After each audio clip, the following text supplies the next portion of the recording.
7 ଟଙ୍କାର ଏ ଫଳ ଆପଣଙ୍କୁ ଦିଏ ବହୁତ ସାରା ହେଲ୍ଥ ବେନିଫିଟ୍ସ। କେମିତି ଆସନ୍ତୁ ଜାଣିବା। ଆପଣଙ୍କ ଦେହ ଯେତେବେଳେ ଖରାପ ଥାଏ ଆପଣ ଖାଆନ୍ତି କଞ୍ଚା କଦଳୀ। ଯଦି ଆପଣଙ୍କର ଅପରେସନ ହେଇଛି ଆପଣ ଖାଆନ୍ତି କଞ୍ଚା କଦଳୀ।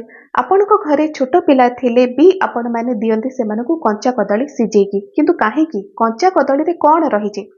କଞ୍ଚା କଦଳୀରେ ଏମିତି କିଛି କମ୍ପାଉଣ୍ଡ ରହିଛି ଯାହା ଆପଣଙ୍କ ଶରୀରକୁ ଜଲ୍ଦି ଭଲ ହେବାରେ ସାହାଯ୍ୟ କରେ। କଞ୍ଚା କଦଳୀ ଆପଣଙ୍କର ସୁଗର ଲେଭେଲକୁ କଣ୍ଟ୍ରୋଲ କରେ।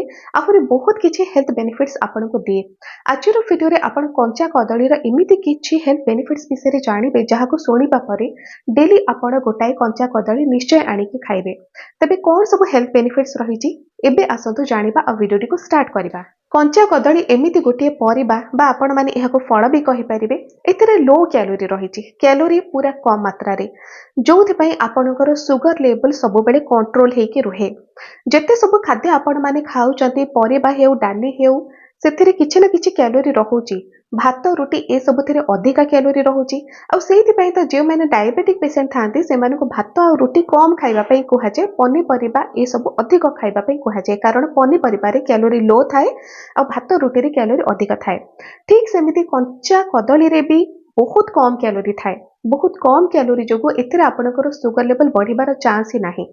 ଫାଇबर ଏଥିରେ ବହୁତ ଅଧିକ ରହିଛି। ଫାଇबर ଥିବାରୁ ସୁଗର ଲେଭେଲ ଆପଣଙ୍କର କଣ୍ଟ୍ରୋଲରେ ଆସେ, ଯେଉଁଥିରେ ଡାଇବେଟିସ୍ ସବୁବେଳେ ଆପଣଙ୍କର କଣ୍ଟ୍ରୋଲ ଭିତରେ ହିଁ ରହିବ।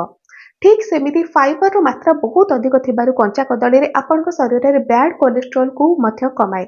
ଆପଣଙ୍କର ଯଦି ବ୍ୟାଡ୍ କୋଲେଷ୍ଟ୍ରଲ ବହୁତ ଅଧିକ ବଢ଼ିକି ରହୁଛି ତେବେ କଞ୍ଚା କଦଳୀ ରେଗୁଲାର ଖାଆନ୍ତୁ। ଏଥିରେ ଫାଇबर ଏତେ ଆପଣଙ୍କୁ ମିଳିବ, ଆପଣଙ୍କର ବ୍ୟାଡ୍ କୋଲେଷ୍ଟ୍ରଲ ସବୁବେଳେ କମିକି ରହିବ। ଯେହେତୁ ଫାଇବରର କାମ ହେଉଛି ଆପଣଙ୍କ ଶରୀରରୁ ବିଷାକ୍ତ ପଦାର୍ଥକୁ କାଢ଼ିବା। ଫାଇबर ଯେକୌଣସି ଉପାୟରେ ଆପଣମାନେ ଖାଆନ୍ତୁ, ସେଟା ଡାଲି ବି ହେଇପାରେ, ସେଟା ପନିପରିବା, ଯାହା ବି ପନିପରିବା ଆପଣମାନେ ଖାଉଛନ୍ତି ତନ୍ତୁ ଜାତୀୟ, ତ ଯେହେତୁ ତନ୍ତୁ ଜାତୀୟ ଗୋଟେ ପରିବା କଦଳୀ ମଧ୍ୟ ଆଉ ଅନ୍ୟାନ୍ୟ ପରିବା ଠାରୁ କଞ୍ଚା କଦଳୀରେ ବହୁତ ଅଧିକା ମାତ୍ରାରେ ତନ୍ତୁ ରହିଛି, ଯାହା ଫାଇबर ମୁଁ କହୁଛି, ତ ସେଥିପାଇଁ ବ୍ୟାଡ୍ କୋଲେଷ୍ଟ୍ରଲ ଲେଭେଲକୁ ଖୁବ୍ ଶୀଘ୍ର କମାଏ। ଖୁବ୍ ଶୀଘ୍ର କମାଉଥିବାରୁ ଆପଣଙ୍କ ଶରୀରରେ ଯେତେ ବ୍ୟାଡ୍ କୋଲେଷ୍ଟ୍ରଲ ବଢ଼ିକି ରହୁଛି ତ ରେଗୁଲାର ଆପଣ କଞ୍ଚା କଦଳୀ ଖାଆନ୍ତୁ, ବହୁତ ସାରା ଫାଇଦା ଆପଣଙ୍କୁ ମିଳିପାରିବ। ଠିକ୍ ସେମିତି ଯଦି ଆପଣଙ୍କର ଓଜନ ବହୁତ ଅଧିକ ବଢ଼ିଯାଉଛି, ଯଦି ଆପଣ ବହୁତ ଅଧିକ ମୋଟା ହେଇଯାଉଛନ୍ତି, ଅଳ୍ପ ଖାଉଛନ୍ତି ଆଉ ତଥାପି ଭାବୁଛନ୍ତି ଯେ ବହୁତ ଅଧିକ ମୋଟା ହେଇଯାଉଛି, ତେବେ ନିହାତି ଆପଣ ନିଜର ଖାଦ୍ୟରେ କଞ୍ଚା କଦଳୀ ଯେମିତି ହେଲେ ଆଡ୍ କରନ୍ତୁ। ଗୋଟେ ହେଉ ପଛେ କିନ୍ତୁ ଆଡ୍ କରନ୍ତୁ। ଏଥିରେ ଆପଣଙ୍କୁ ଫାଇबर ମିଳିଲା, ପ୍ଲସ୍ କ୍ୟାଲୋରି ପୁରା କମ୍ ପରିମାଣରେ ରହିଛି। ପୁରା କମ୍ ପରିମାଣରେ କ୍ୟାଲୋରି ଥିବାରୁ ଏଥିରେ ଆପଣଙ୍କର ଓଜନ ବଢ଼ିବାର କୌଣସି ପ୍ରକାର ଚାନ୍ସ ହିଁ ନାହିଁ। ଆଉ ଯେତେବେଳେ ବଢ଼ିବା ବନ୍ଦ ହେଇଯିବ ଧୀରେ ଧୀରେ ଆପଣଙ୍କ ଓଜନ କମିବାକୁ ମଧ୍ୟ ଲାଗିଥାଏ। କିନ୍ତୁ ଓଜନ କମେଇବାକୁ କେବଳ ଯେ ଆପଣ ଖାଇବେ କଞ୍ଚା କଦଳୀ, ସେମିତି ଆପଣ କେବେ ବି ନିର୍ଭର କରିବେ ନାହିଁ।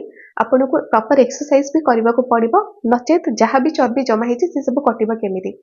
କିନ୍ତୁ ଗୋଟେ ଉପାୟ ହେଲା ଯେ ଆପଣମାନେ ଯଦି କଞ୍ଚା କଦଳୀ ରେଗୁଲାର ଖାଉଛନ୍ତି, ଏଥିରେ ଆପଣଙ୍କୁ ଫାଇबर ଅଧିକ ମିଳେ। ଫାଇबर ଅଧିକ ଥିବାରୁ ଏହା ସହିତ ଆପଣଙ୍କୁ ଲୋ କ୍ୟାଲୋରି ମିଳୁଥିବାରୁ ଏଥିରେ ଆପଣଙ୍କର ଓଜନ ବହୁତ ଶୀଘ୍ର କମିବାକୁ ଲାଗେ, ବାଲାନ୍ସକୁ ପଳେଇ ଆସେ। କଞ୍ଚା କଦଳୀ ରେଗୁଲାର ଖାଇବା ଦ୍ୱାରା ଆପଣଙ୍କର ଡାଇଜେଷ୍ଟିଭ ସିଷ୍ଟମ ମଧ୍ୟ ଷ୍ଟ୍ରଙ୍ଗ ହୁଏ। ସେଇଥିପାଇଁ ତ ଛୋଟ ପିଲାମାନଙ୍କୁ କଞ୍ଚା କଦଳୀ ସିଝେଇକି ଖାଇବାକୁ ଦିଆଯାଏ। କଞ୍ଚା କଦଳୀରେ ଆପଣଙ୍କୁ ଏମିତି କିଛି ଷ୍ଟାର୍ଚ ମିଳେ ଯାହା ଆପଣଙ୍କ ପେଟକୁ ଯିବା ପରେ ଗୁଡ୍ ବ୍ୟାକ୍ଟେରିଆ ମାନଙ୍କର ସଂଖ୍ୟା ବଢ଼େ। ଆଉ ଗୁଡ୍ ବ୍ୟାକ୍ଟେରିଆ ମାନଙ୍କର ସଂଖ୍ୟା ଯେତେବେଳେ ବଢ଼େ, ଡାଇଜେଷ୍ଟିଭ ସିଷ୍ଟମ ଆପଣଙ୍କର ଇମ୍ପ୍ରୁଭ ହୁଏ।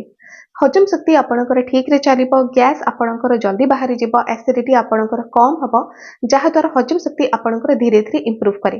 ଛୋଟ ପିଲାମାନଙ୍କର ହଜମ ଶକ୍ତି କମ୍ ଥାଏ, ତ ସେଥିପାଇଁ 6 ମାସ ପୂରିବା ପରେ ଛୋଟ ପିଲାମାନଙ୍କୁ ଧୀରେ ଧୀରେ କଞ୍ଚା କଦଳୀ ସିଝେଇକି ସେମାନଙ୍କୁ ଦିଆଯାଏ। କାହିଁକି? କାରଣ ଫାର୍ଷ୍ଟ ତ ସେଥିରେ ଫାଇବର ମାତ୍ରା ବହୁତ ଅଧିକ ରହିଛି, ଯେଉଁଥିରେ କି ଛୋଟ ପିଲାମାନଙ୍କର ପେଟ ସଫା ହେବାରେ ସାହାଯ୍ୟ କରେ।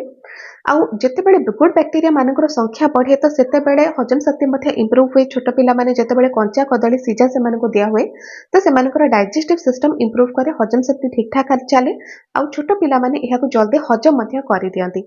ଠିକ୍ ସେମିତି ଆପଣମାନେ ଯେକୌଣସି ଏଜ୍ରେ ଥାଆନ୍ତୁ, ଯଦି ଆପଣଙ୍କର ଡାଇଜେଷ୍ଟିଭ ସିଷ୍ଟମ ୱିକ୍, ଯାହା ବି ଖାଇଲେ ଆପଣଙ୍କର ଠିକରେ ହଜମ ହେଉନି, ତ ଆପଣମାନେ କଞ୍ଚା କଦଳୀକୁ ରେଗୁଲାର ଖାଆନ୍ତୁ। ଏଥିରେ କଞ୍ଚା କଦଳୀ ଆପଣଙ୍କର ହଜମ ବି ହେଲା, ପ୍ଲସ୍ କଞ୍ଚା କଦଳୀର ଅନ୍ୟାନ୍ୟ ହେଲ୍ଥ ବେନିଫିଟ୍ସ ବି ଆପଣଙ୍କୁ ମିଳିଲା ଆଉ ଡାଇଜେଷ୍ଟିଭ ସିଷ୍ଟମ ବି ଧୀରେ ଧୀରେ ଆପଣଙ୍କର ଇମ୍ପ୍ରୁଭ ହୁଅ। ସେଇଥିପାଇଁ ତ ଯେଉଁମାନେ ଅସୁସ୍ଥ ଥାଆନ୍ତି, ଯେଉଁମାନଙ୍କୁ ମନେ କରନ୍ତୁ କାହାର ଅପରେସନ ହେଇଛି, କିମ୍ବା ଯେଉଁ ଲେଡିମାନେ ବେବି ବର୍ଥ କରିଥାନ୍ତି, କିମ୍ବା ଛୋଟ ପିଲାମାନେ ବି ଯେଉଁମାନଙ୍କର ହଜମ ଶକ୍ତି ଡାଉନ ହେଇଯାଏ, ତ ସେମାନଙ୍କୁ କଞ୍ଚା କଦଳୀ ସିଝେଇକି ହେଉ, ଭାଜିକି କିମ୍ବା ଡାଲମାରେ ଯେକୌଣସି ଉପାୟରେ ଖାଇବା ପାଇଁ ଦିଆଯାଏ। କାରଣ ଲୋ କ୍ୟାଲୋରି ଯୁକ୍ତ କଞ୍ଚା କଦଳୀ आउ आपणकर पेट सफा मध्य करिथाए बहुत सारा विटामिन्स मिनरल्स एथिरे आपनको मिलिथाए। कंचा कदली रे आपनको इलेक्ट्रोलाइट मध्य मिले। ଯେତେବେଳେ ଆପଣମାନେ ORS ପିଅନ୍ତି ତ ସେଥିରେ ଯେଉଁ ପ୍ରକାରର ଇଲେକ୍ଟ୍ରୋଲାଇଟ୍ ଆପଣଙ୍କୁ ମିଳେ ଆପଣଙ୍କ ଶରୀର ଏନର୍ଜେଟିକ୍ ଫିଲ୍ କରେ ଠିକ୍ ସେମିତି କଞ୍ଚା କଦଳୀରେ ବି ଆପଣଙ୍କ ଶରୀରକୁ ଇଲେକ୍ଟ୍ରୋଲାଇଟ୍ ମିଳେ ଯାହା ଆପଣଙ୍କ ଶରୀରରେ ଇଲେକ୍ଟ୍ରୋଲାଇଟ୍କୁ ବାଲାନ୍ସ କରେ ଯାହାଦ୍ୱାରା କି କଞ୍ଚା କଦଳୀ ଖାଇବା ଦ୍ୱାରା ଆପଣଙ୍କୁ ଏନର୍ଜେଟିକ୍ ଫିଲ୍ ହୁଏ ଆଉ ସେଇଥିପାଇଁ ତ ଯେଉଁମାନେ ଅସୁସ୍ଥ ଥାଆନ୍ତି ସେମାନଙ୍କୁ କଞ୍ଚା କଦଳୀ ଦିଆଯାଏ ଭାଜିକି ଡାଲମାରେ କାହିଁକି କାରଣ ସେମାନଙ୍କ ଶରୀରରେ ଇଲେକ୍ଟ୍ରୋଲାଇଟ୍ ବାଲାନ୍ସ ହୁଏ ଆଉ ସେମାନଙ୍କୁ ଏନର୍ଜେଟିକ୍ ବି ଫିଲ୍ କରିଥାଏ। ଆଉ କଞ୍ଚା କଦଳୀରେ ଆପଣଙ୍କୁ ବହୁତ ସାରା ଆଣ୍ଟି ଅକ୍ସିଡେଣ୍ଟ ବି ମିଳେ ଯେଉଁ ପ୍ରକାରର ଆଣ୍ଟି ଅକ୍ସିଡେଣ୍ଟ ଆପଣଙ୍କୁ ଅନ୍ୟାନ୍ୟ ଫଳ ଦେଇପାରୁଛନ୍ତି ଠିକ୍ ସେମିତି ଆଣ୍ଟି ଅକ୍ସିଡେଣ୍ଟ ଆପଣଙ୍କୁ କଞ୍ଚା କଦଳୀ ବି ଦିଏ। ଆଣ୍ଟି ଅକ୍ସିଡେଣ୍ଟ ଆପଣଙ୍କର ଇମ୍ୟୁନ୍ ସିଷ୍ଟମକୁ ଷ୍ଟ୍ରଙ୍ଗ କରେ ଆଉ ଯେଉଁମାନେ ବି ଅସୁସ୍ଥ ଥାଆନ୍ତି ଯେତେବେଳେ ସେମାନେ କଞ୍ଚା କଦଳୀକୁ ଖାଆନ୍ତି ସେମାନଙ୍କର ରୋଗ ପ୍ରତିରୋଧକ ଶକ୍ତି ବଢ଼େ ଯାହାଦ୍ୱାରା ସେମାନେ ଶୀଘ୍ର ସୁସ୍ଥ ହେଇଯାଆନ୍ତି। କେବଳ ଯେଉଁମାନେ ଅସୁସ୍ଥ ଥିବେ ସେମାନେ କଞ୍ଚା କଦଳୀ ଖାଇବେ ଏମିତି କିଛି ମାନେ ନାହିଁ।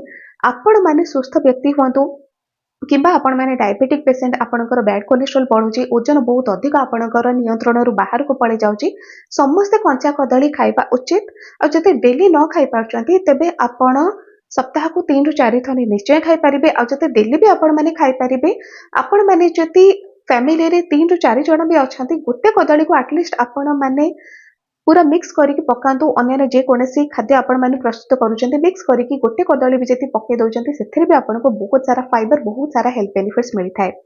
यह सहित कंचा कदली खाइबा द्वारा आपको विटामिन B12 भी मिले जोटा कि आपको शरीर पर निहाती दरकार आहरी बहुत किसी एथिरे हेल्थ बेनिफिट्स रही तेबे गोटे वीडियो रे तो सब हेल्थ बेनिफिट्स विषय में आपको जब कहवाक जी वीडियो बहुत लंबा हो कंचा कदली रे पोटासियम भी मात्रा बहुत अधिक रही पोटासियम आपनको शरीर में ब्लड प्रेशर को मैनेज करे ठीक रे रखे बैलेंस रे रखे जो मानकर हाई ब्लड प्रेशर से माने कंचा कदली रेगुलर खाइबा उचित एथिरे से मानकर हाई ब्लड प्रेशर सब बेले बैलेंस होइके ठीक रे रहिबो। दिनकु थरे जति आपण कंचा कदली डालमा रे हेउ किंबा भजा रे हेउ आपण खाइ दउचंती एथिरे बारंबार आपनको भोक ही लागे नाही एते अधिक फाइबर एथिरे रही जे आपणकर पेट फुल परी लागिबो बारंबार आपनको खाइबाकू इच्छा हुएनी भात कम नेबे ता सहित जति कंचा कदली पका हेतिबा डालमा आपण माने खाइदेले देखिबे आपनको पेट पूरा अल्प भात रे ही फुल हे जिवो आ एइथरे आपणकर ओजन मध्य नियंत्रण को पळे आसे इत्ते सब फायदा रही जे कंचा कदलीर किंतु जेतेबेले आपण माने पनीपरिबा किणती आपण माने देखंती जे कंचा कदलीर रेट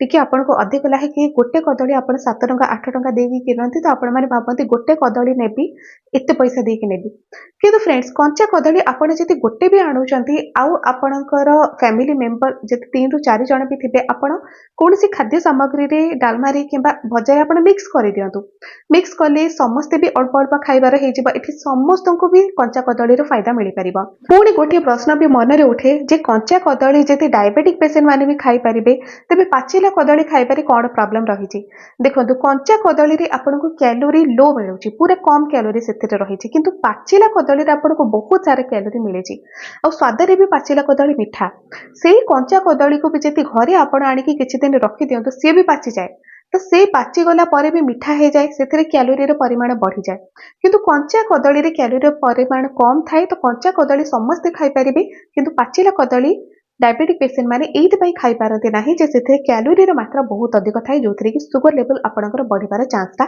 बढ़ी जाए। तो फ्रेंड्स आज वीडियो रे आपण माने कंचा कदली रो बहुत सारा हेल्थ बेनिफिट्स विषय रे जानिले आज वीडियो जदि आपण मानको भलो लागिला चैनल को सब्सक्राइब करंतु वीडियो को लाइक करंतु शेयर भी करि परिबे आपनक संग मानको पाखकु आज पे एति।